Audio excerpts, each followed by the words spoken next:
Hmm. Ni hao wa, So, ni hao wa.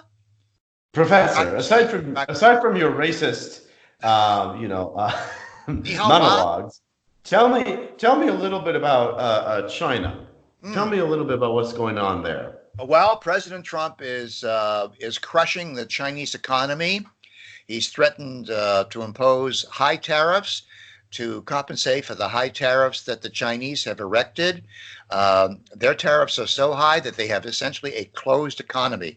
It's a one way boat that travels across the Pacific. All right. So uh, when Trump was running for office, he promised to confront China and reverse the process. He's already renegotiated NAFTA. So he's already slapped Canada in the face and kicked Mexico in the ass. He's already done that. Okay. And so we no longer have expensive avocados, okay, or expensive strawberries. So now he's working on China, and that's the big kahuna. The big kahuna is China. And here's what I just read an article today, Alex, that 50 the industrialists in China, these are multimillionaires, some billionaires, are leaving China and relocating, some to the United States, but not all, some to Japan, some to Australia. There are 50 companies are planning to leave in anticipation of Donald Trump's raising of high tariffs. What's your take on this? Well, first of all, just if anyone wants to reference this, where can they look to see where you're getting all this Well, specific? they can go onto YouTube and they can watch a series of interviews that Steve Bannon has been doing on Huawei. Huawei is a large technological giant in China. They make all the cell towers for almost every country in the world. And what they've done is they've embedded little bots, little spy bots in the hardware, right in the microphones, right in the towers themselves. This was discovered by a British company before they bought that equipment. They tore it all apart and they were looking for spyware and they found spyware. So it is the case that China is not only trying to steal technology, but they're also trying to embed spyware in the things that are imported around the world, agricultural products, technological products, even economic services and software. So, uh, what Trump is doing and attempting to do is to crush the Chinese economy, and because China is so large and so centralized, they're not able to pivot. I mean, time will really tell to see because I believe that sometime during the month, I think that during the first they were going to slap on more tariffs. I'm not sure if they actually did or not. Yeah, But I think that Trump's ultimate goal is to get this whole business done right.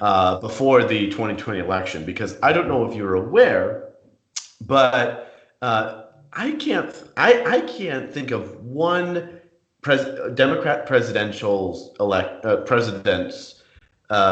candidate's position on tariffs. Not one of them has talked about Oh, China in general. Should we take a hardline stance or should we be more free trade with them? Are they a threat to our democracy? Blah blah blah. You know, I haven't heard much about that. I agree. I've I heard agree. lots. So I find that very interesting that they're not very interested in it, and I think the reason why is because they want, obviously, they want Trump to fail. They want a recession to happen, as we discussed in the previous podcast.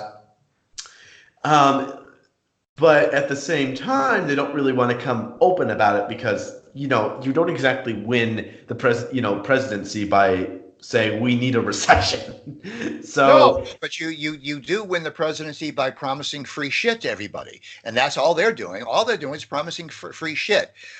There's no talk about who's going to pay for the free shit, and the reason they're not talking about it because none of these people on the Democrat side can't. None of these people are business people. They haven't run a company. They haven't paid a payroll. I would disagree. They very much are very clear that you will be. They've said it many times. There is quite a robust discussion on you will be paying for it. Elizabeth Warren has this idea of a wealth tax where the money that you have Oh you no, know, it's okay. sitting in the bank. I agree with you on the fact that they're going to tax us to death to pay for their idiotic economic system. But what I'm trying to get to your point that the other reason they don't talk about it is because none of these people understand economics. I mean, Bernie Sanders does not understand economics. Neither does Elizabeth Warren. Neither does Kamala Harris. They're not in. They've never been in business, and if they have, it's never been successful. It's been a failure. Donald Trump has run successful businesses. Continues to run the United States as a successful business. That's what he wants to do. Well, to this day, I mean, that's also how the Chinese run their economy. Yeah, As it's yeah, they're yeah. they're not a hyper. They're not definitely not communist. They're also not capitalist But they have either. an advantage built into their system. See, their premiers and their presidents, they can go on for 20 years. They could 12, 15. Oh, Xi Jinping has a lifetime is going for life. Donald Trump can only push this thing for 8 years, and then he's done. He's out of there. Okay, so as long as they can stall him, similar to the Brexit kerfuffle that's going on in Britain, prevent, delay. Now, Trump has put tariffs on to such a degree that it has frightened the Chinese negotiators on the free trade negotiations. They're reconvening in Washington this week, even as we speak. Okay, and so that's how frightened they are of Trump's seriousness. He's going to do it. He's going to impose these tariffs. And if we do have a better economy as a result of it, then well, that's it. I think it'll be quite amusing to see how the Democrats react. He's giving them two choices. Okay, I open up your economy, lower your tariffs, or we're going to increase ours. That's number one. Number two, if you're dissatisfied with doing business in China, come back here to the United States. That goes for BMW, that goes for Audi, that goes for Dell, that goes for all the computer companies that are over there because it's cheap labor. The only reason American companies fled is because labor is cheap in China. That's it. So. And now they're fleeing from China to Vietnam and Thailand. Cambodia, yeah. So the China, and that's not to say the Chinese are on. I disagree with you in the respect. I know we're running out of time, so I'll make this brief. I don't think the Chinese are necessarily on the run. They have a lot of backdoors. They have a lot of resources, raw resources, and they can delay. They can delay, and they can use the Democrat candidates as a foil against what Trump is trying to do.